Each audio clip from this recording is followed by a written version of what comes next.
ရားပေါ်ရုပ်ထုလေးတွေပေါ့နော်ရုပ်ထုပပူလေးတွေကအရန်လက်ရမြောက်တော့ရိုက်လာတာပါ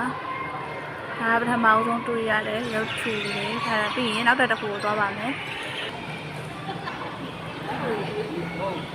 ဒါကတော့ကစားထွက်တဲ့ခီးပုံလေးတွေကလုံးဝလက်ရမြောက်တဲ့ရန်တော့ကြတာပဲဒီလိုမျိုးလေးတွေလိုက်ကြည့်ရတယ်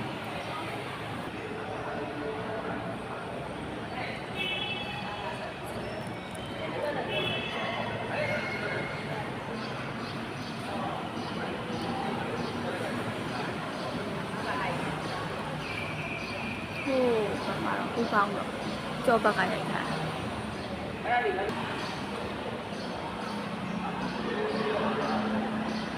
ဒိဋ္ဌိလွမ်းမို့တော့တဲ့မုမတ်တို့ဤကုန်းဆုံးမှုကြောင့်လာတော့နဲ့တကွာအပေါင်းပါတော့ကုန်းရက်ကုန်းလို့ဆိုရရင်ကြီးကမိန်တော်မူလားဒါကဖះကိုကိုတော့နေတူကြီးရှိပဲနဲ့ဗုဒ္ဓဘာသာကိုကိုသူတို့ကိုမြရဲ့ရပူဇော်ပွဲကြီးနိုင်တဲ့ဒလထော်မင်းသမီးကယရနာ၃ပါးဥထိတ်ထားကသစ္စာဆိုလိုက်တဲ့နဲ့ငရုတ်ကြီးအပိုင်းပိုင်း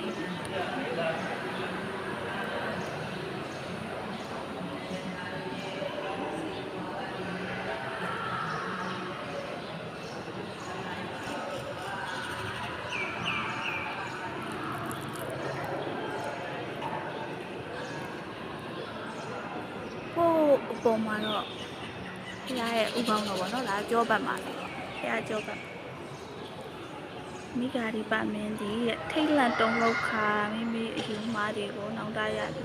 ဒါတော့နှစ်ချွေးမတော့အပြစ်မှာကင်းလို့စေလို့တော့ဘွားတော့ဒီထားပေးရမိန်ချားတော့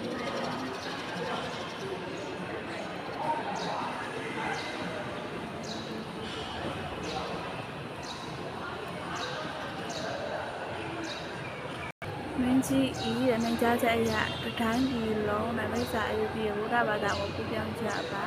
ဘုရားတရားဝါကြီးကိုတိဆောက်ကြတယ်ပေါ့တရားကြီးတန်ဝေကတရားပြန်တိဆောက်တော့ဘုရားရုပ်ဆိုတော့ဒီမှာကောသာတက်ကတဲ့ကောသာတက်ကတဲ့356ခုနှစ်တွင်နဲ့လျောင်းတော်မူရွှေသားလျောင်းကျပွားတော်ကြီးဘွဲ့နာမှဖြစ်ပြီးမြောက်ဒီဖေးက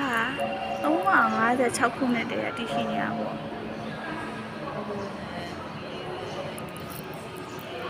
ဒါကပုံတော်ပေါ့နော်ပုံတော်ပေါ့သဘောမျိုးမှာရုပ်ထုလေးထုထားအရန်သဘောကြဖို့ကောင်းတယ်လို့ဖေးရတဲ့အရှိဘက်ကကြည့်မယ်ဆိုတော့အရန်တက်ပဲဖို့ကောင်းပါတယ်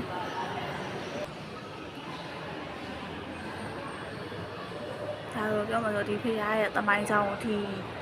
ဖះရဲ့နောက်ကျောဘက်ကိုသွားလိုက်တာနဲ့တည်နေရပြီအဲ့လိုမျိုး